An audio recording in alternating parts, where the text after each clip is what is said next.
Hello and welcome to the B2B Marketing webinar channel. My name is Joel Harrison. I'm Editor-in-Chief of B2B Marketing, and I am going to be the host, I guess, for today's webinar, which is entitled "How Does Your CMO Stack Up? The DNA of a Successful Demand Marketing Leader." So in a moment, I'm going to be here to facilitate the questions, not a lot more than that, but I'll be handing over to our two presenters today, who are experts and well-versed, extremely well-versed in this topic area, which I know is a very compelling one for B2B marketers everywhere. Our presenters today are Adam Needles and Lauren Goldstein from Annuitas.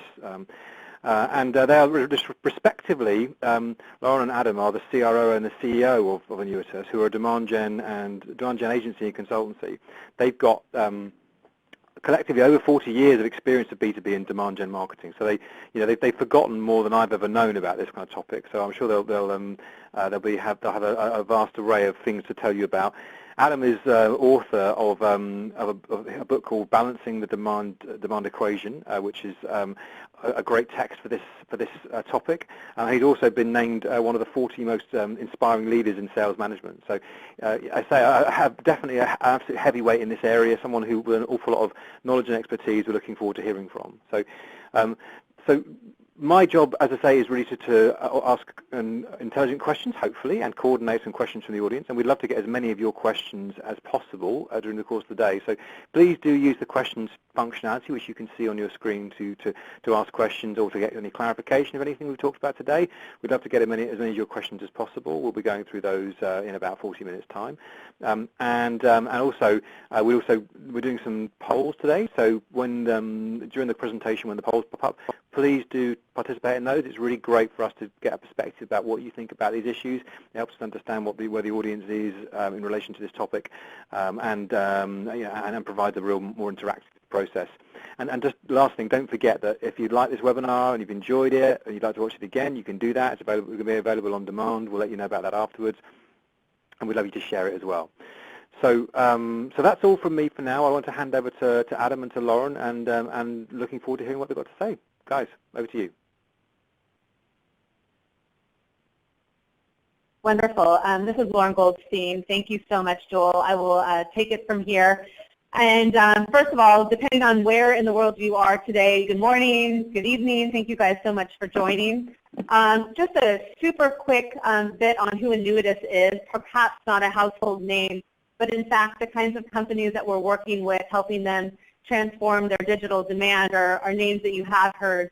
Companies like SecureWorks, a division of Dell, companies like PerkinElmer in the healthcare space, along with other emerging brands like QA Symphony and tech companies like Tableau and Akamai and Alltrack. So we've definitely worked with some incredible growth-oriented and established brands, helping them to align people, process, content, and technology, all with the intention of driving business growth and creating better customer experiences across a variety of B2B industries.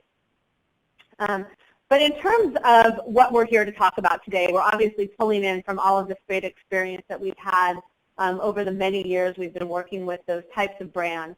But today we're really here to talk about, as Joel said, the DNA of a successful demand marketer. And we're gonna ask that provocative question as well, is how does your CMO stack up? And we don't want to put all of the responsibility in the CMO's hands.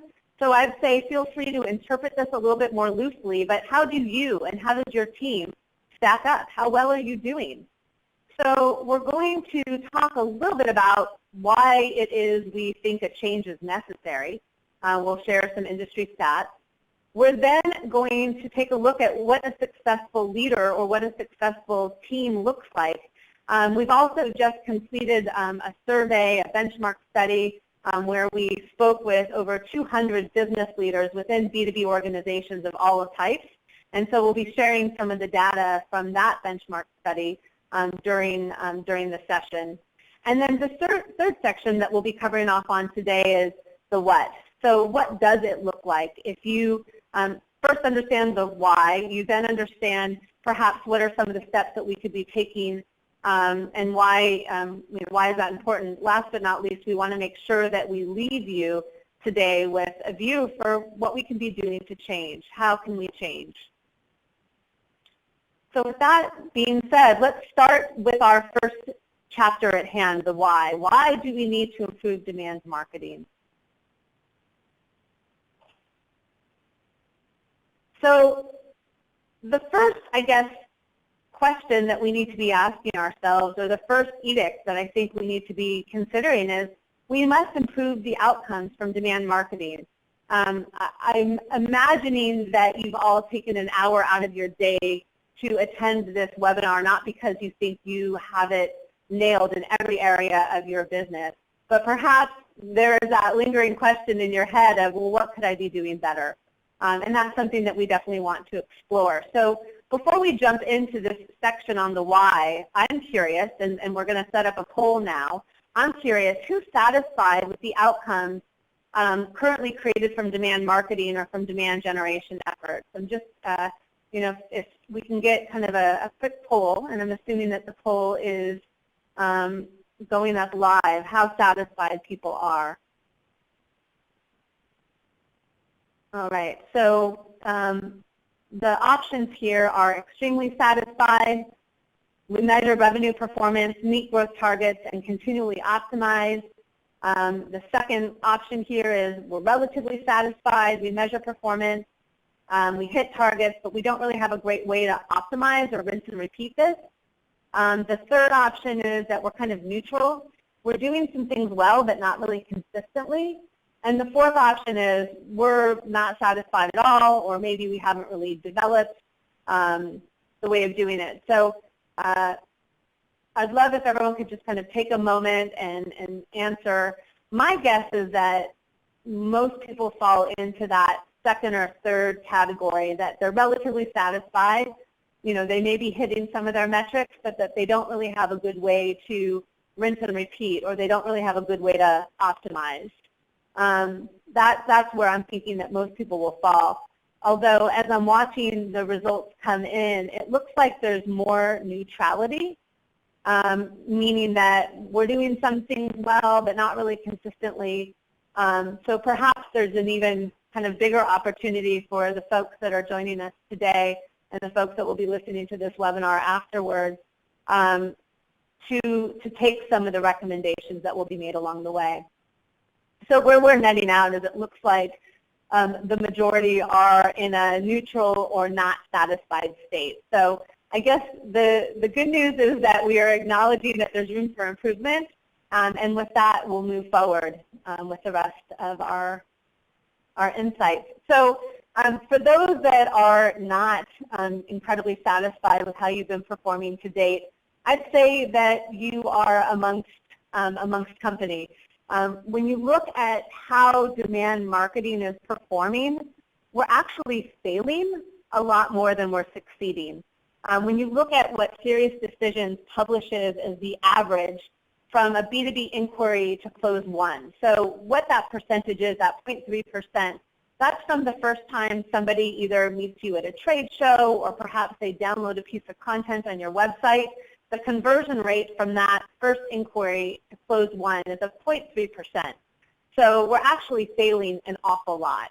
That doesn't mean that we're not getting enough at bat. It means that we have a lot of inefficiencies in our funnel itself. So in order to look at how to improve, we really must embrace this notion of closed loop reporting. We need to really understand, well, what's happening in the funnel that only 0.3% of our audience, as an industry average in B2B, is converting.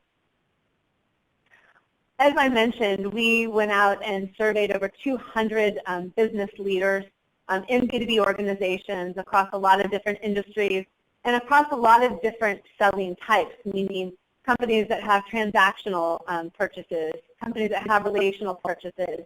But as a whole, what we found is that brand marketers have really lost business leaders' trust. And we'll talk a little bit more about the difference between a brand-focused CMO and a demand-focused CMO later. But the crux of this data point shows that we're really not measuring the right things. And we're going to talk a little bit more later in this webinar about the types of things that we should be measuring.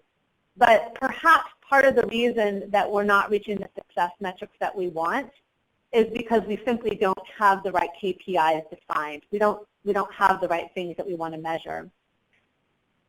The other concern that we both know from our experience in working with dozens of companies, but that also came up in this study, is that perhaps we're not building our demand marketing around what the buyer needs, meaning that we're focused more on our talk track, our agenda as a brand, and instead of really thinking about what the buyer's needs are.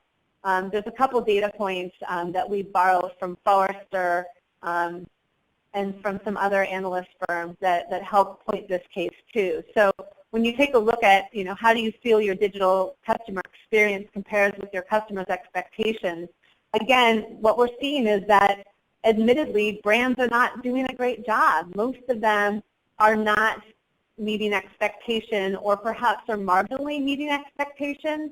But I think in today's age, where we have the ability to truly personalize an experience for someone through digital channels, we're not hitting the mark. Accenture goes on to say that in fact, 82% of our marketing is wrong time, wrong place. So when you start to take a look at all of these components together, some of the ahas that we should be having as marketers is that we really need to better understand our buyers. We need to better understand the KPIs that move the business forward.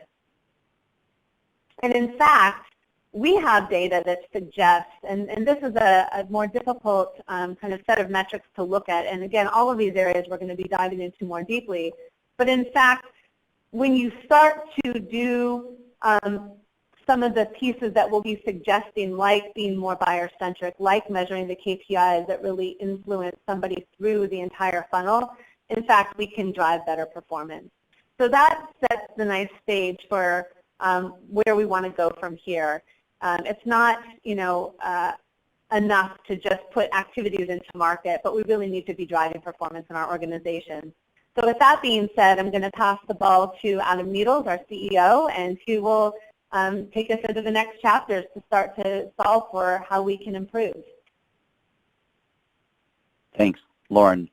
I think Lauren did a really good job of setting the stage for the why, right? So again, this idea that we must improve the outcomes of demand marketing, that we must really embrace this closed loop reporting integrity, and that we've got to build our demand marketing around engaging buyers. So then the next question is, of course, how, right? So how do we improve our demand marketing? And in particular, what is the core DNA of a successful demand marketing leader? As Lauren said earlier, and I'll go a little bit deeper into in this part of the conversation, we surveyed a cross-section of B2B businesses looking at companies in a variety of situations in our annual benchmark study. And as she said, we surveyed over 200 business leaders for the study. One of the things you can see is that we looked at organizations of all sizes. Frankly, I've been doing this work for a lot of years. We've been doing research in this area for a lot of years. A lot of times surveys are, in fact, kind of biased towards smaller companies. But in fact, actually, this one was biased towards having a cross-section. For us, we work with a number of larger companies in the billion-dollar range, then we work with some extreme growth companies anywhere from the 20 million to 200 million range.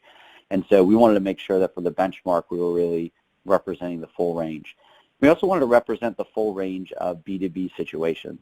So you see, we're grabbing some transactional B2B players, some more relational B2B players, and then organizations that have a blend and that are in between. One of the other things that's really important is that we're looking at not only marketers, but actually we're looking more at B2B marketing leader, or sorry, B2B corporate leaders. So you see a number of C-suite CEOs, sales leaders, and others that are in the mix here, and actually a small percentage that are actually marketing leaders. So one of the other things that's important to note here is this is very much the sentiment of people that are leaders inside of B2B organizations, not just B2B marketers. So then the question is, what is in the DNA of a successful demand marketing leader? What does it take to really be successful in the current day and age? First, I want to take a minute to just define what we're talking about whenever we talk about this idea of being more of a demand marketing leader and demand focus, because we're sort of countering this idea with brand focus. The way we're seeing it, the way the conversation is, we're very much over the last decade in this evolution, right? Where we have, anybody's watched Mad Men, right? We know that we've got these roots in marketing that come from this, post-World War II CPG era mass marketing mindset. They wanted to sell us cigarettes, they wanted to sell us canned goods, right? It was a very much an inside-out kind of experience. It's like, let's get us on board with the pitch and the campaign. But it wasn't really buyer-centric. It wasn't really about us. And the evolution we've seen in the last decade in particular has been, through new techniques, new technology, focus on content marketing and other areas, this opportunity to really start to think about much more of a buyer-centric. And so in that evolution, we've seen actually a shift where increasingly you see from marketing leaders and CMOs specifically, increasingly this bias where they're either more brand-focused and tend to be more of an inside-out product push kind of marketer, more traditional channels, more paid channels in many cases, versus a true demand marketer. And when I say this, I don't mean this in the tactical way. I think far too often, I hear people refer to demand as demand gen or lead gen. It's just about leads. But in fact, it does a disservice to this evolution, which is really more about a strategic approach to marketing and to marketing in an outside-in, buyer-centric way, a numbers way, a content-driven way. For this study, you see it was sort of about half and half were more demand marketing bias versus brand. But we do see that that's evolving and increasing, and we see that the growth is in the demand marketing side over time. So I wanted to just take and have us do one more poll here, and I'm going to have, I'm sure Min on the B2B team is going to fire up our poll here. It's coming up. It's coming up. All right, there you go. So what type of CMO or what type of marketing leader do you have, or are you? Are you more brand focused or are you demand focused? I'd love to kind of get a sense of who's on this call and whether you guys are actually maybe not as representative of the average and not so much as half and half, but maybe biased more towards the brand focus or demand focused, sort of inside out versus outside in. Okay, we're starting to get some coming in here. I really love this real-time poll thing. This is pretty exciting. It's a good way to have an interactive conversation. I agree, with you guys. Adam. I was just thinking this is a good way to extend our benchmark insight. Right, for an hour. I love it. I love it. Okay, so we're seeing right now, first of all, some folks are a little bit of both, and actually I don't think that's a bad thing, right? I think that represents the evolution we're seeing. But we actually are seeing on the audience a little bit more brand focus, which is interesting, and I think that creates a real opportunity to look at and say, hey, what can you do to be more demand, more outside in? So this is a great conversation, I think. Awesome. Thank you, guys. Okay, I'm going to keep trucking here. So let's dig into, right, so what is the DNA of a successful demand marketer, right? How can you glean more from this outside-in kind of mindset? So we want to talk about three things that come from our research, and I'm going to highlight both our benchmark study, and then I'm also going to highlight a little bit more some research that we do on an ongoing basis at Annuitas. And so I want to think about three things. The first one is this idea of focusing on business outcomes. Second one is this idea of expanding the charter for success. And I'll explain a little bit more about this, but it kind of gets through to the, I hate to use the word, but honesty about, what is your real objective versus the objective that you're reporting on having achieved. And this idea of embracing an optimization mindset and what an optimization mindset brings to the table and the extreme performance you see from optimizing organizations. Okay, so the first one here, focusing on business outcomes. Let me talk a little bit about something that we saw in the study. One of the things that we saw in the study is that we asked everybody, and again, we asked all of the participants, and then we asked them to identify whether they're more brand focused or demand focused or overlap.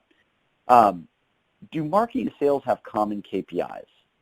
And one of the things that we see here is that the brand marketers actually, by a larger margin, are coming and saying, yes, we have common KPIs, and The actual research question was a little bit different than this, but what we're really getting at is, do we feel like we have alignment on our KPIs between marketing and sales? So I find it really interesting that for a lot of the brand marketers, brand-led, that they are actually more heavily biased in that direction. But what's interesting, and I think really speaks to what are those common KPIs, right? What are we measuring? And so whenever you see and click down another level and get detailed, how is marketing success being measured? You actually see a very different result here. And this gets at this idea of what are the business outcomes you're focused on. When we asked how marketing is measured, and there were a whole variety of different things that we asked about. Just to be clear, there's a larger number, but these were the top three. What you see here is demand marketers much more focused on the end outcome, saying, hey, I'm driving sales or revenue, which, by the way, that can be a really painful thing for a marketer to sign up for, right? I mean, you're a couple steps away, but you're talking about demand marketers saying, hey, I'm going to be part of an apparatus. I'm going to be part of an environment, right? And so you're seeing the demand marketers saying sales and revenue generated is, 2/3 how they're being measured. And then you obviously also see quality of leads here. And obviously, a lead to revenue process as part of demand marketing. So you can see that in there. What's interesting is brand marketers are a little bit lower on those, and they're a little bit more biased towards this idea of just a contribution. But I just want to submit that part of being focused on business outcomes is being very clear about what that outcome is. And I think that whenever you have a clear outcome, you're more likely to have that transparency about whether or not you're achieving those outcomes.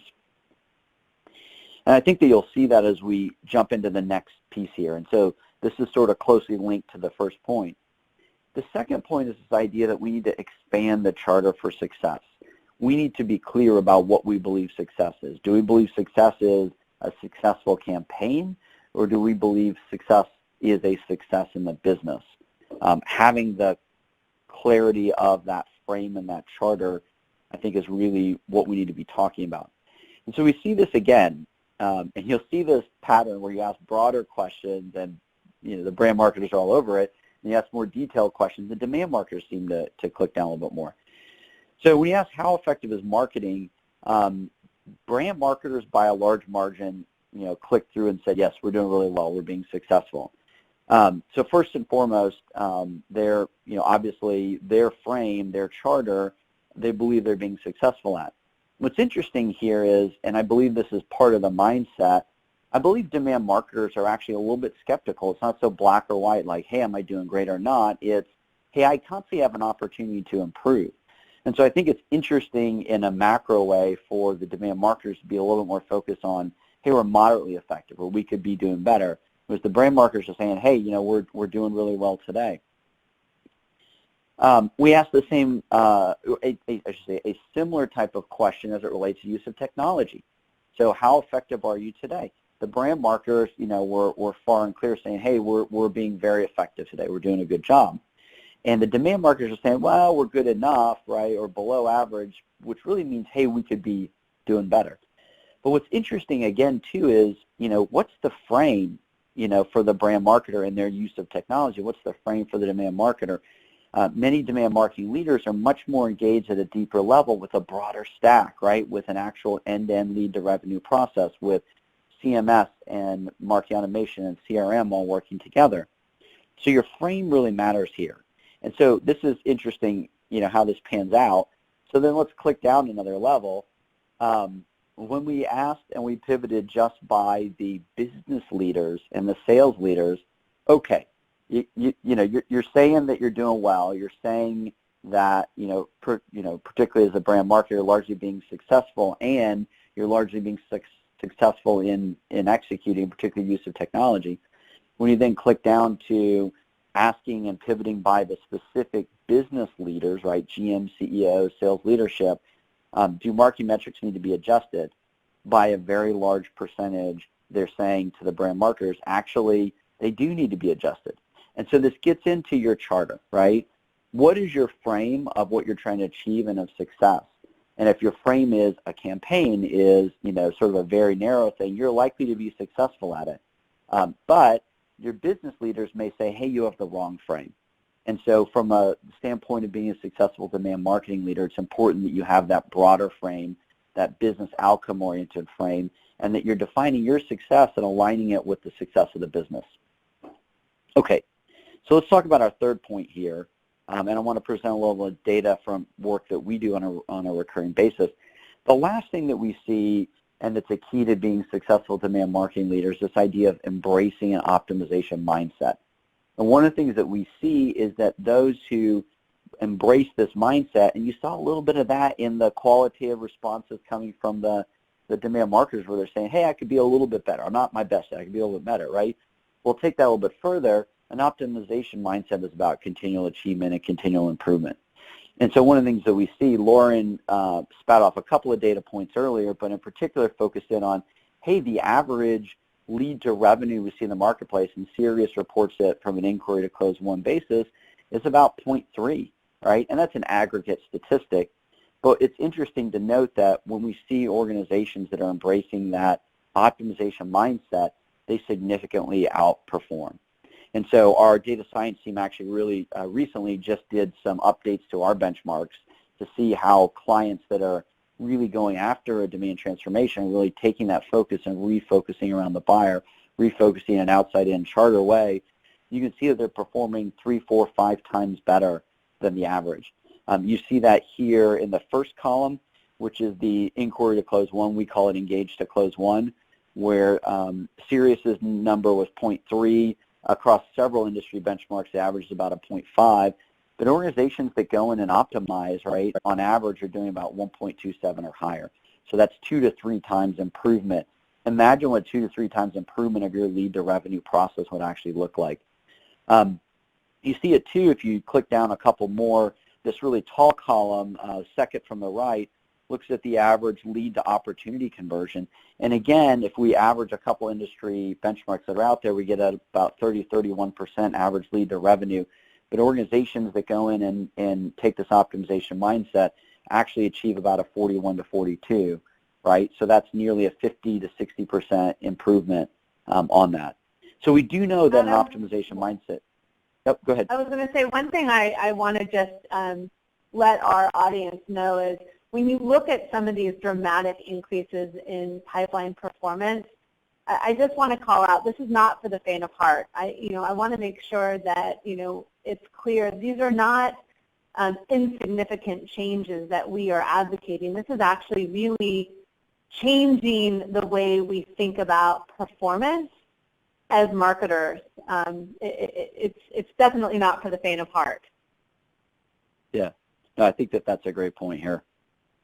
So let me we set the stage with the why and the how to be a more successful demand marketing leader, right? How does your CMO stack up, as we said at the beginning? So now let's dive into the what, right? So obviously, in order to be a more successful demand marketing leader, there's some critical steps that you have to take to change direction, and it's not for the faint of the heart, and it does indicate for many organizations a transformation they need to drive to move from that inside out to that outside in type of a view. So a couple points. The first one I want to say that kind of links back to where Lauren started.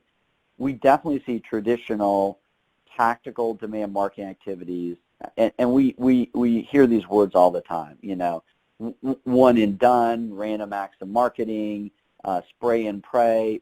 Joel, you could probably go on for hours. I'm sure you've got every single one of them that you've heard as in your role at B2B Marketing, right? But, when we talk about a tactical demand approach, right, we see that we fail more than we succeed at meaningfully connecting with and converting prospects and customers. And what's at the heart of that? The heart of that is that we're taking our charter is set at, the campaign or the event level, not at the business outcome level. We're taking an inside-out approach on an outside-in, right? And so we're not allowing our buyer journey to really rationalize and be the foundation. And that's the change that we're really advocating for today, is this idea that buyer journey must rationalize and be the foundation for best-in-class demand marketing. And that is a charter for us that really is about an outside-in approach to demand marketing. So let me talk a little bit about what an outside-in approach looks like. First thing I would say is that it starts with a buying process, and this is the largest opportunity for arbitrage. And by arbitrage, I don't know how many of you guys have touch points with financial markets and what that word means, but the idea of arbitrage in financial markets is to say, hey, there's some sort of gap in the market, and how can I profit from that? Well, guess what, guys? There is a gap in B2B marketing, and you can profit from that. And that gap is that so many organizations build tactical, product-led, inside-out campaigns and a bunch of disconnected, non-orchestrated campaigns. The minute you flip and you start building all of your demand marketing approach, your people, process, content, technology around the buyer, you can start to really change that. And in particular, starting to drive all of your engagement activities, all your nurturing, all your conversion in an end-to-end way. That is the opportunity here. That's the start for taking this approach. How does that actually net out, right? So if you go across the top there, you see that little breadcrumb, and IR means information request. So if you look at these information requests buyers have end-to-end, and that's the way we really think about it, right? You start with some higher order pain point, and that leads you to answer a question about what might be going on, and you click down and down and down and down. Eventually you get to a need and a solution, but you start with a pain point. Well, we need to first of all make sure that our content marketing, our sales enablement, end-to-end match that. Many organizations, when we do analyses, do gap analyses, we find that they are disproportionately focused on lower funnel content, which means more product oriented, which means that they're not connecting with their buyer. So the first thing you need to do is make sure you've got content that actually addresses this end-to-end. Second, you need to think about your content and your lead management as working together. In the same way that content marketing is the way to really speak to the questions that buyers have in their journey, lead management shouldn't be about learning the demographics of a company or some sort of this ABM construct. Lead management should be about understanding and reading the body language on that buyer. So how engaged are they? Where are they in their process? It's actually a two-way communication loop. Content marketing becomes the outbound, and lead management becomes the return on that. And so what we advocate for is a model where your content marketing and lead management work together, and you have a stepped lead management approach and a stepped opportunity management approach where you learn more about the buyer and take that end-to-end. And you see this, the same thing we're advocating on the demand marketing side is what you see in work by groups like Miller Hyman, Mentor Group, and others that really drive buyer-centric selling methodologies. That's what we're talking about on the demand end. There's two other pieces to this. One piece is your organization has got to support this process end-to-end, and that means shifting from this idea of stewardship of platforms. So, and activities like, hey, I run field marketing, or hey, I'm, all about, digital, paid digital advertising, right? To, hey, I'm actually the guy who drives, digital acquisition. I drive engagement. I drive conversion. And so that we make sure that we've actually got sales and marketing roles that are actual stewards of this buyer journey end to end. And that then has implications for our technology. How many of us go out there and buy technology to solve problems? Your technology stack should be supporting this buyer journey and this demand marketing process, this demand process end to end that you're trying to build. And so that's the critical piece to building that best-in-class org. And when you get there, you really do see the ability to optimize. Again, we talked about, this mindset for, a successful demand marketing leader where you're focusing on business outcomes, you're expanding the charter, and you're embracing an optimization mindset. Whenever you take that and then push it through this lens of the outside-in charter, whenever you really focus on put your buyers at the center and continue to optimize the system that you're building instead of individual campaigns, you get to a point where you can substantially improve. So again, taking that number, 0.3, so if 0.3 is the average from inquiry to close one, organizations that get into this rapidly are able to make improvements, and then over a 1 to 2 year period, it's no longer about just campaigning and having that next successful campaign. It's actually about building a continuous process to really drive a successful organization and to significantly outperform what's going on.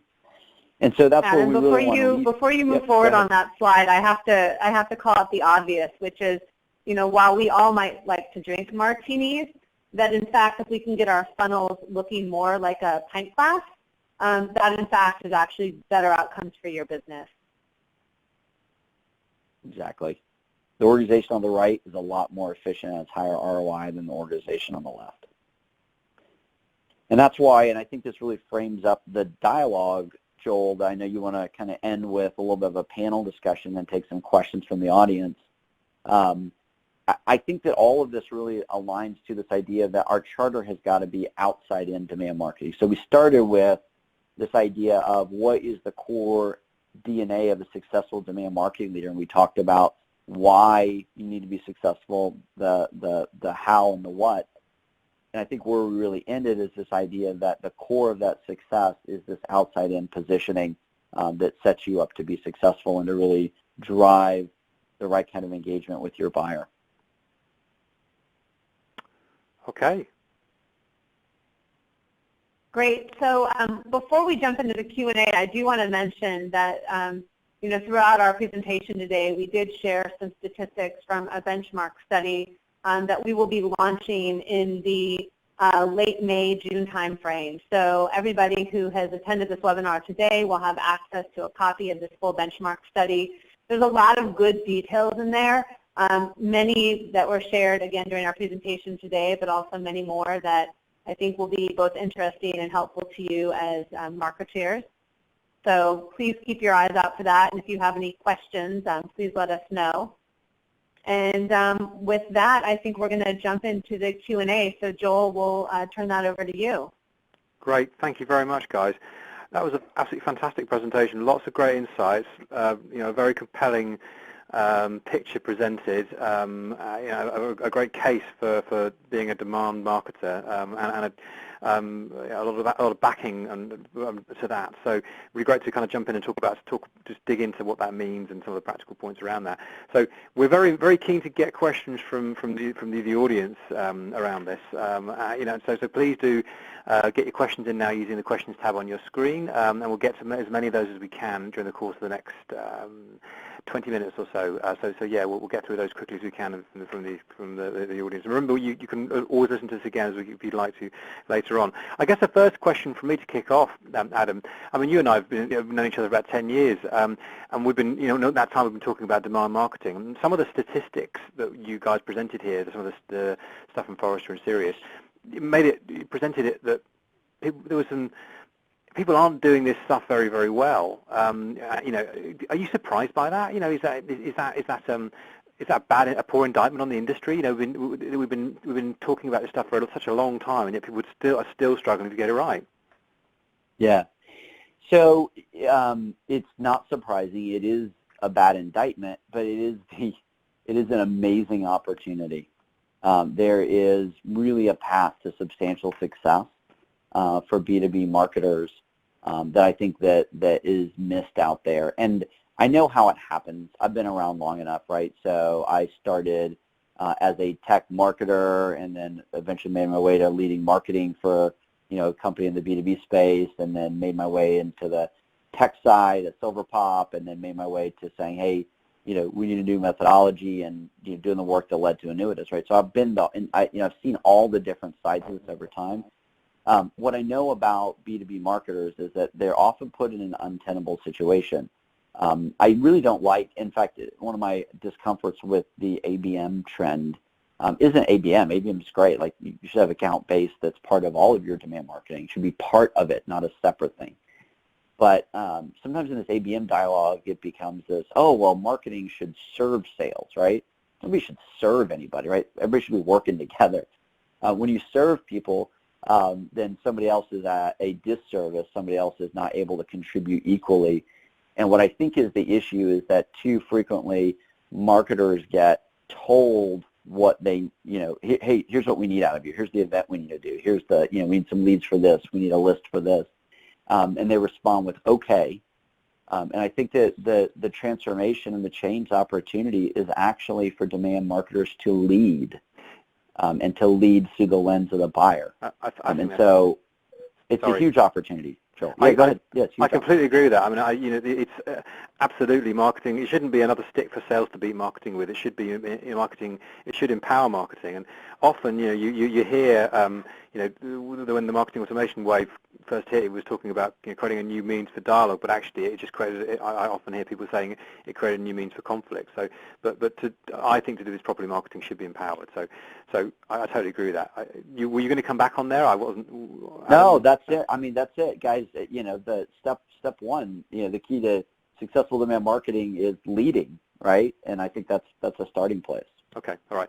So get some questions coming in. Just before we get to that one, someone's asked if we can, we'll see the slides from the presentation. Are you happy to share the slides for this later on? Absolutely. Okay, great stuff. Yes, let's get that one down quickly. So, if you're going to put a question in, it'd be great if you could just put your name at the start of it.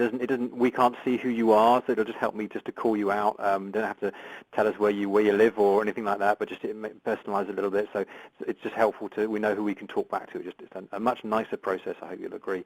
So the first question we've got is if some of the measurements that are currently being reported by teams other than marketing, for example, sales.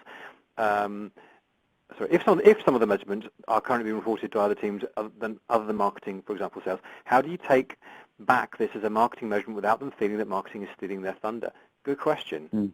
What do you think? Yeah, I think so. One of the key things is you do have to have a closed loop. You've got to connect. So one of the things that we do in some of our transformation work is help our clients get to the point where they're better tracking content, channel, event, interactions, and then linking that to a contact, to an opportunity, to an outcome, right? So let me just say a basic thing is you want to connect these together, right?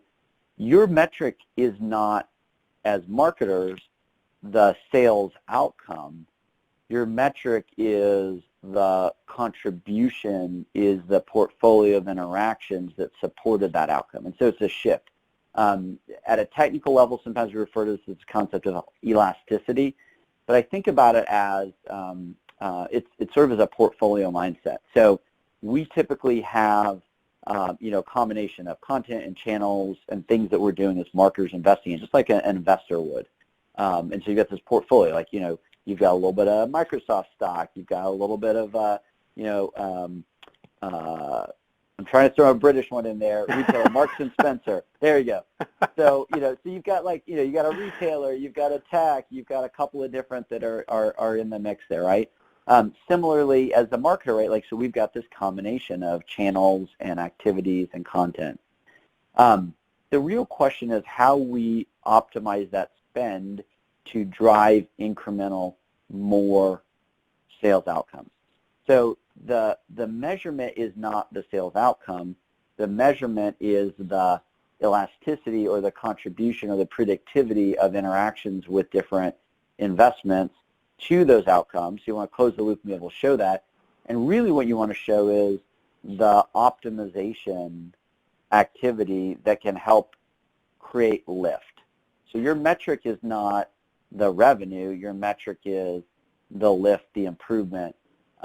So I think the minute we get into this, like, oh, well, I generated all this revenue, again, it's not, yes, a salesperson closed the deal. Yes, some e-commerce platform closed the deal. No, the marketer did not close the deal. But when we speak from the frame of, let's talk about how this combination of interactions, this portfolio, impacted revenue, and actually when we see that we can make these adjustments, this is where the optimization mindset is critical.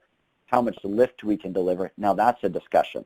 Okay, I think that's a very, very nuanced response, and it feels like seeking to have a tug of war over a deal. It seems like a kind of a zero-sum game, and I also wonder if whilst refer to the earlier discussion we had around this whole mindset empowering marketers, I also think that if marketing does try to get into that tug of war, they're probably more likely to lose than win. So, or at least it won't be very much to achieve from it. So better to take a broader perspective. I think that's a very, very, really, really clear response to that question. Hopefully, Adam, I'm just going to move us on because we've got a few questions here. I want to make sure we get through this. Sure, go ahead. Okay. So. This next question is, the presentation provided a great high-level insight. Tactically, though, what are the ways for marketers to get to know our customers in a relational way? When it's sales, he does most of the one-to-one interaction with customers. So, again, that's a very, very good question. You know, it's the notion of the kind of, not ownership of customers, but the sales are able to eyeball or have more direct interaction. How can marketing forge better relationships and be more engaged with customers on this kind of one-to-one level and really understand people? Yeah. So an obvious one is, call up your customers. I'm sorry, but marketing has a critical role in terms of generating buyer and customer insight. So I think it's absolutely the place, and we do this in all the transformation work that we do. It helps to pin down some of the early work. You absolutely need to be calling up and talking to your customer, and both to customers and prospects. But talk to people that aren't your customer, right? I think that's a really important piece. Two other things that you can bring to the table, though, surveying and Net Promoter Score, I think, is a great context. Surveying customer satisfaction, that's another critical insight you can provide, and then you can relate that to the things that you're doing and not doing, right? I think marketing should, in some cases, be identifying gaps in the relationship. If you're going to be buyer-centric, how do you close that gap? The last piece is by better thinking in a buyer-driven and multi-touch way, and by better measuring the interactions and seeing the outcomes, you can actually bring POV that sales doesn't have. So you don't have to talk to your customer to actually go, hey, did you know that, by and far most of the customers that have converted in the last 3 months have shown particular interest in this particular pain point or topic. By the way, they all downloaded this white paper. They all went to this webinar. And now you can say, hey, we're seeing a consistent theme that this is actually a pain point that's driving. And now that's a discussion around enabling and improving the motion that you and sales together are driving and improving the sales dialogue. So I think there are some specific ways you can bring insights to the table without this being a tug of war over whose customer is it. And that sounds really logical. And this level of, I guess, it's to a certain extent, it's digital body language, but the kind of the data, the depth of insight, Exactly. Which is really complementary to the one-to-one stuff. But I don't think, again, you should belittle the actual spending time with the customers, going along to sales visits with the salespeople, because that's hugely powerful as well.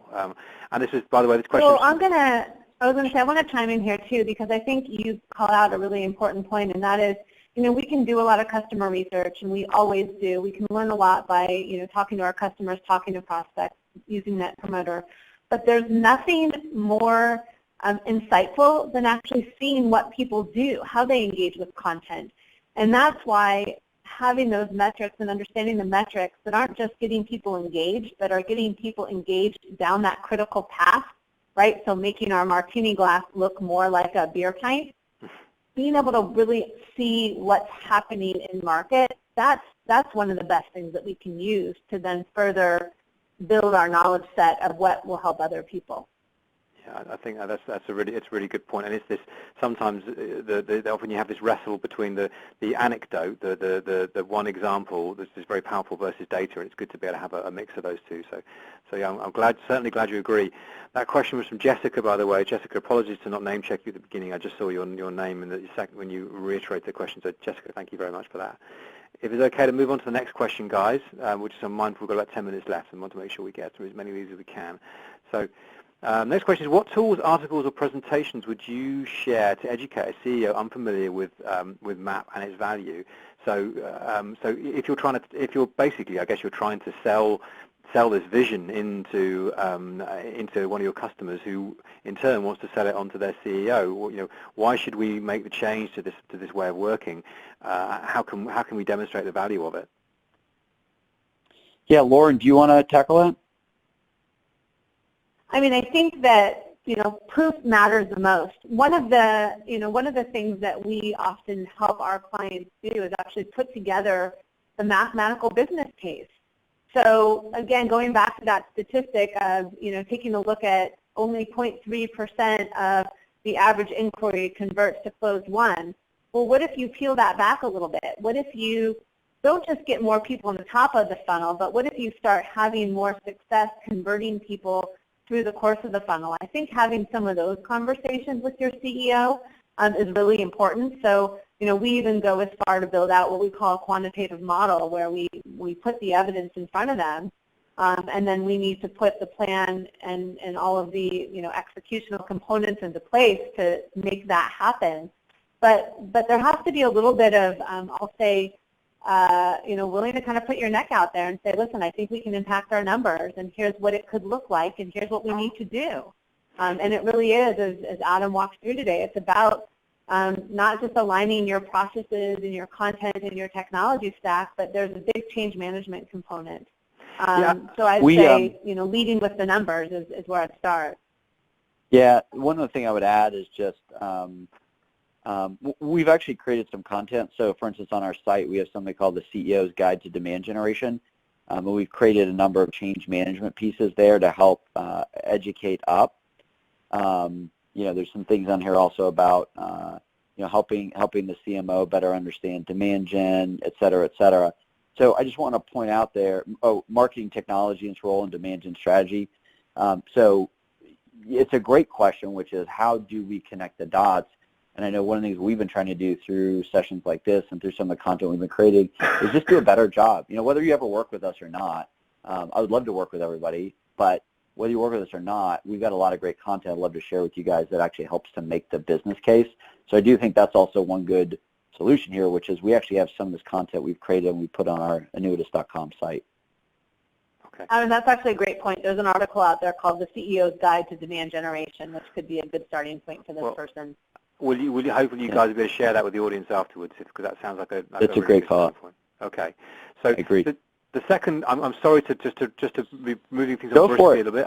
We've got about 5 minutes left. I want to make sure we get as many of these questions as possible. There's a second part to this question which this person has asked, which is about selecting technology for small companies, big companies. I think I might let you respond to that one directly, if that's all right, afterwards, because I don't feel that's something it sounds like quite a unique situation. It's maybe, given the amount of time we've got and the subjectivity of the query, it might be more pertinent to answer it later. Is that okay?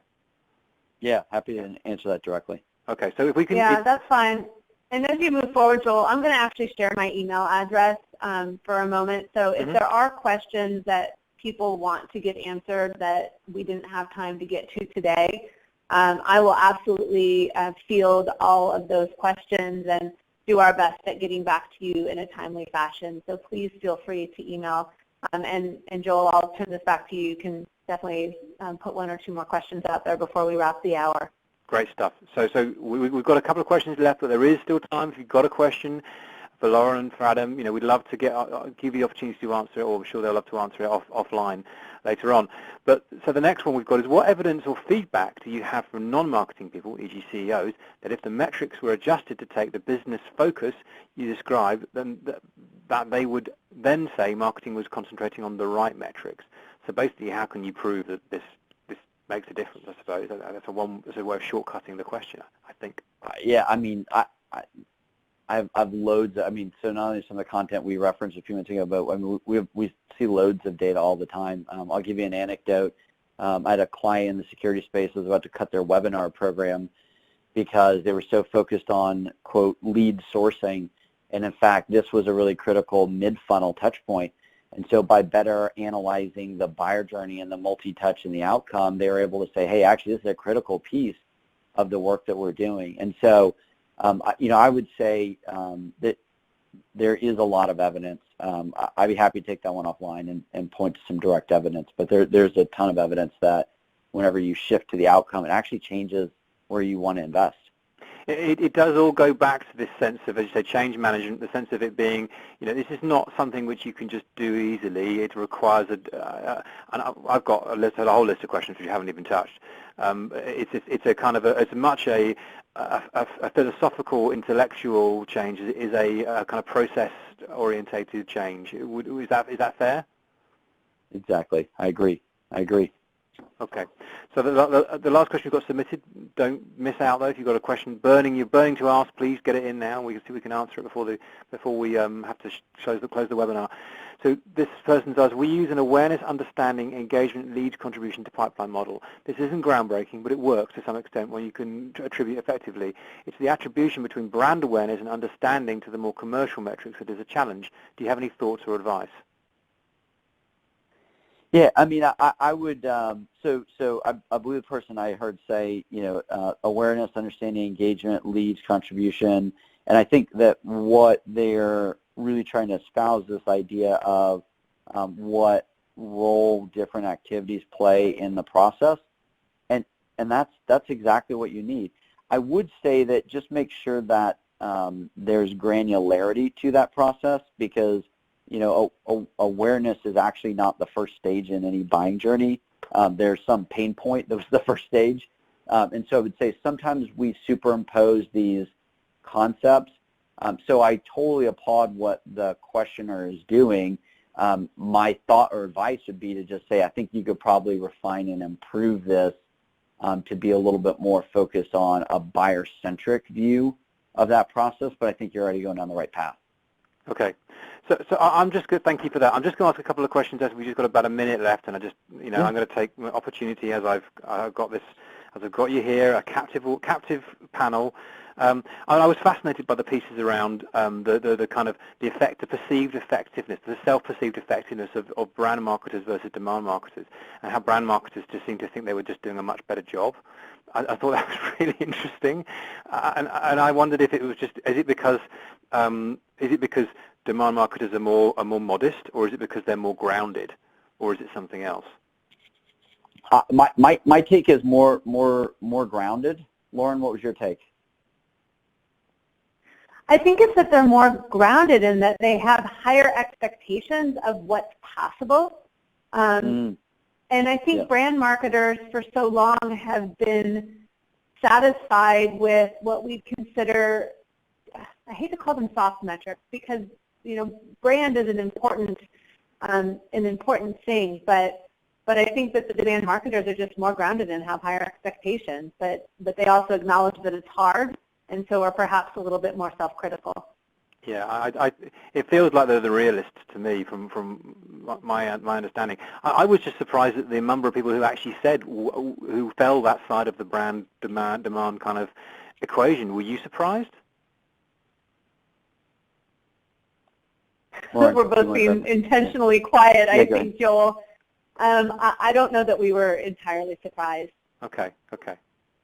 Well, that's interesting itself. I think, Joel, one other thing I would say, that the enemy is the campaign. Yeah. The enemy is the campaign. So first of all, campaigning is a super inside-out mindset. It comes from a military metaphor. So campaigning, it's like you're assaulting your buyer. But second, brand marketers too often are like, hey, we had a successful campaign. Not that we had a successful business, not that we built a sustainable anything, that we had a successful campaign, and what's our next campaign? So I would say, let me stir it up for me here with, I think a lot of brand marketers are successful campaigners, but they need to become more successful business partners. Yep. I think that's a very, very good point, and it's a very good place to leave it because we are out of time. So I want to thank Adam and Lauren for fantastic presentations today, really insightful and really, really interesting. I want to thank everyone who's joined us today for their time. I hope you found it useful. We'd love your feedback. We'd love it if you could share this or listen again in future. And there are some resources and links on the page I believe you can have a look at. We'll also circulate the report and the article that was mentioned and anything else that seemed relevant afterwards, or rather Lauren and Adam will. So thank you very much for joining us. Please watch it again. Please join us again for a webinar very soon. Guys, just a quick goodbye from you. Yeah, thank you, Joel. Great Q&A. Really great dialogue today. Thank you so much. Well, thanks everybody. It's been really interesting, and I hope we can do this again sometime soon. I hope you can join us again soon. So, for now, goodbye and good morning or good afternoon wherever you are. Cheers.